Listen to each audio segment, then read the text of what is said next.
ये कहानी है एक ताकतवर बादशाह की जिसका दिल सख्त और दलेर था, और उसकी सबसे कीमती औलाद शहजादी सारा, जिसकी हिफाजत उसकी जिंदगी से भी ज्यादा अहम थी। सल्तनत संगीन एक वसी और ताकतवर रियासत थी।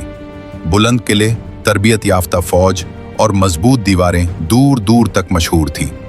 इसकी क़यादत करता था बादशाह काहिर, जो सख्त मिजाज, जंग पसंद और दीवों का दुश्मन था। बादशाह की सोच ये थी कि दीवों के बगैर सल्तनत में अमन कायम हो सकता है। इसकी फौज रोजाना मशकें करती और हर शहरी को याद दहानी होती कि दीवों से होशियार रहना लाजमी है। बादशाह की एक ही औलाद थी, शहजादी सारा। वो न सिर्फ खूबसूरत थी बल्कि होशियार, रहमदिल और समझदार भी थी। सारा अक्सर अपने वालिद से कहती कि ताकत से ज्यादा अहम बात यह है कि दुश्मन को समझा जाए, लेकिन बादशाह काहिर की नजर में ताकत ही सब कुछ थी। एक दिन बादशाह ने ऐलान किया कि दीवों के खिलाफ जंग शुरू हो जाएगी। फौजें तैयार हुईं और बादशाह खुद भी लश्कर की क़यादत के लिए रवाना हुआ।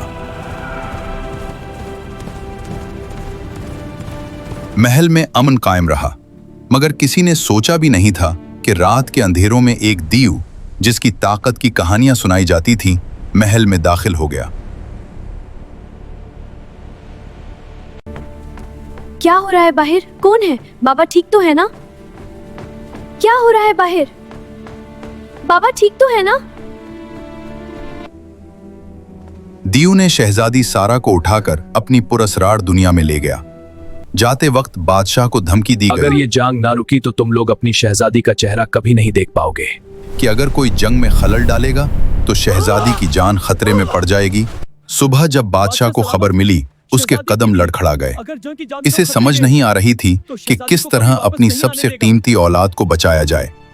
बादशाह ने पूरे सल्तनत में ऐलान कर दिया कि जो भी शहजादी को बहिफाजत वापस लाएगा वो उसका वारिस होगा और सल्तनत का अगला बादशाह होगा।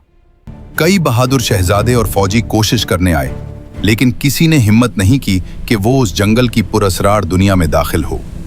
इसी जमाने में जंगल के किनारे एक आम लकड़हारा असद रहता था। इसके पास ताकत नहीं थी, न वो किसी बड़ी फौज का हिस्सा था, लेकिन उसके पास अक्ल, हौसला और ईमानदारी थी। उसने एक दिन देखा कि एक दीव शहजादी को एक पोशीदा दरवाजे के पार ले गया। दरवाजे तक पहुंचने से पहले असद ने बादशाह से 7 शर्तें रखी कि वो अपनी हिफाजत के लिए जरूरी हथियार और सामान हासिल करेगा और वादा करेगा कि दीवों को नुकसान नहीं पहुंचाएगा। असद जंगल के अंदर दाखिल हुआ और उसने एक गहरे पुरअसरार दरवाजे को खोला। यहां उसकी असल आजमाइश शुरू हुई। पहला मरहला सब्र का था। एक अंधेरी गाह में 3 दिन और 3 रात तक भूख, प्यास और तन्हाई का सामना करना पड़ा, और आखिरकार दरवाजा खुद ब खुद खुल गया। दूसरा मरहला खौफ का था। एक कमरे में शीशों के आईने थे। हर शीशे में उसके खौफ की अक्स बंदी थी। उसने अपने खौफ का सामना किया। तीसरा मरहला रहम का था। इस मरहले में असद ने एक जख्मी दीव का सामना किया। उसने बगैर किसी हिचकिचाहट के उसकी मदद की। दीव ने मुस्कुराकर उसे रास्ता दिखाया।